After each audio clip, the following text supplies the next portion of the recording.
Bonsoir chers auditeurs et chères auditrices de notre web radio R212, notre invité internaute, Tariq Moudon, partage son avis et sa réflexion avec vous dans cet article intitulé Sécuriser nos territoires, le rôle crucial de la prospective dans le développement. Le voici en podcast pour vous. Tariq Moudon commence par souligner l'importance de la prospective territoriale ainsi.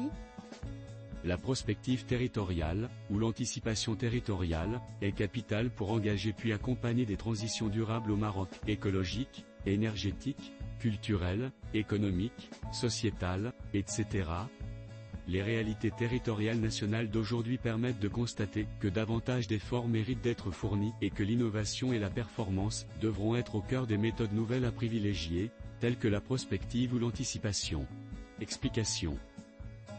Il poursuit en expliquant que l'anticipation territoriale est considérée comme un ensemble de démarches et outils qui permettent aux acteurs territoriaux de programmer les plans de développement pérennes sur la base de prévisions et analyse des évolutions potentielles à venir. Cela inclut des études préalables des tendances démographiques, sociales, économiques, environnementales et technologiques. Moudon met l'accent sur l'importance d'intégrer ces éléments dans les processus de planification tout en considérant que l'anticipation territoriale devrait être une approche systématique de cette manière. En intégrant ces éléments dans les processus de planification, les territoires peuvent mieux se préparer aux défis futurs. L'anticipation territoriale devrait être systématique comme approche servant à imaginer et à préparer l'avenir d'un territoire. Contrairement à la planification traditionnelle, tournée vers le court terme, voire le moyen terme, la prospective adopte une vision à long terme. Elle s'appuie sur l'analyse des tendances actuelles, l'identification des incertitudes et la construction de scénarios diversifiés. L'invité insiste ensuite sur les enjeux cruciaux de cette approche proactive, en précisant que enjeux cruciaux d'une approche proactive. Les mesures proactives peuvent par exemple viser à éviter les risques sociaux, économiques voire sécuritaires comme la radicalisation comportementale de la jeunesse même diplômée, voire son désintérêt croissant de la chose publique et de l'intérêt général. Ces jeunes qui se sentent parfois exclus et rejetés par la société, trouvent refuge dans les réseaux sociaux, nourrissent des rêves d'immigration clandestine, ou vivent une misère sentimentale, sociale et intellectuelle qui représente la base d'un terreau fertile pour le populisme politique sous couvert religieux en l'occurrence. Une approche anticipative territorialisée ne peut qu'être de nature à impliquer ces cibles faciles, à les intégrer et à les maintenir du bon côté de la société. Il aborde ensuite les défis environnementaux, soulignant que les territoires marocains sont de plus en plus affectés par les effets du changement climatique. Par ailleurs, et tel qu'enregistré dans les zones du sud-est et sud-ouest marocains en ce début septembre 2024, les territoires sont de plus en plus confrontés aux effets du changement climatique et même à des phénomènes climatiques exceptionnels. L'adoption systématique de mécanismes d'anticipation pourrait permettre sans doute d'identifier les risques, comme les inondations ou les sécheresses, et de mettre en place des stratégies d'adaptation et d'atténuation efficaces. Sur le plan démographique et sociétal, et avec l'évolution des modes de vie, les mutations culturelles et l'intensification des migrations régionales et nationales, il est crucial d'anticiper les besoins en logement, en santé, en éducation, en services publics et en infrastructures et équipements de base pour répondre à une population changeante et, donc, à des besoins de plus en plus croissants et alarmants.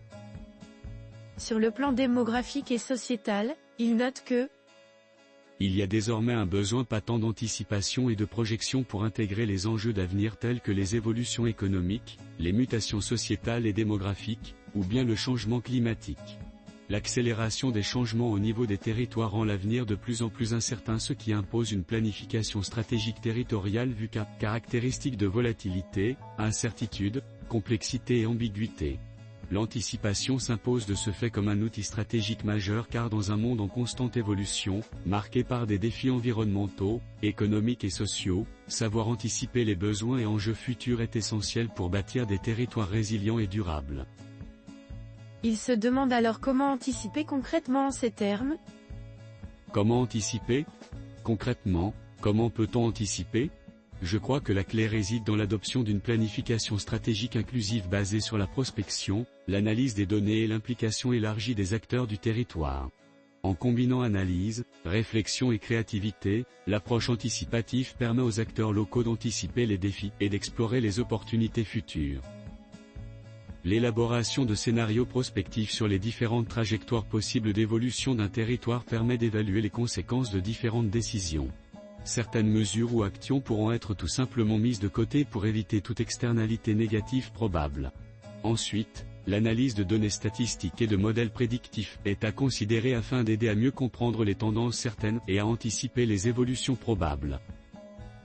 Moudon souligne que des travaux et études précieuses ainsi Des travaux et études de grande valeur, et de dimension nationale, régionale et locale, sont disponibles auprès des organismes et institutions spécialisées, tels que le Haut Commissariat au Plan (HCP). Et enfin, la concertation et participation devront occuper une place centrale dans le processus de planification, avec une implication réelle et opérationnelle de l'ensemble des acteurs locaux concernés, les citoyens et les représentants de la société civile.